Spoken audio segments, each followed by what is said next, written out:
Good day guys. Ako nang gibalikan ning kuan guys, so laser welding machine guys.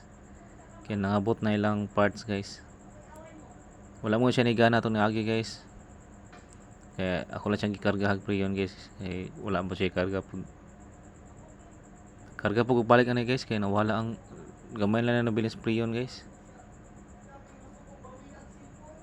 Kaya kami pa sa technician guys na leak tong hose guys, matong lang gi-requestan lang parts atong kuan guys. Isa ka set guys mo na siya guys, so kanang puti guys.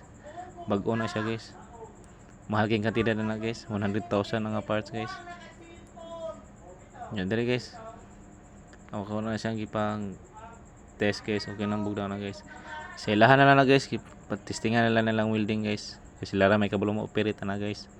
Ang ako ang trabaho diri guys, pabugnawon lang ng unit guys. Para na mong kontrata guys, pabugnawon lang unit. Okay na siya guys. Sila na bahala mo kuan guys, testing kung saan papagana ng welding. Pangita na po na akong mga leak ani guys, wadyo leak guys. Yan guys. Okay guys oh.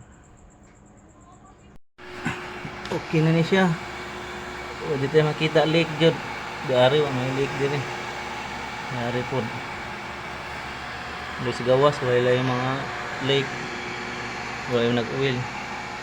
Kini lang evaporator, hindi na ito mapwede ma-check. Ay built-in. Matakabalon siya. Sinay sitwasyon na ni sa sulod ang evaporator. Kaya bugnaw na ni siya. Dito makita leak jud.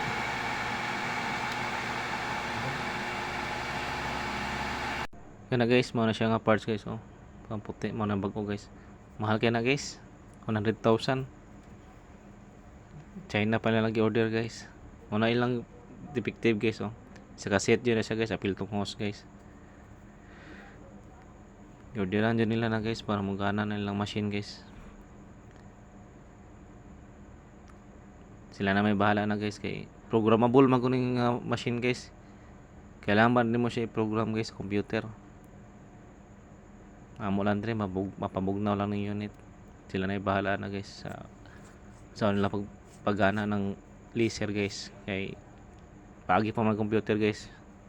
Yeah guys, salamat sa suporta guys. Thank you guys. Bye bye.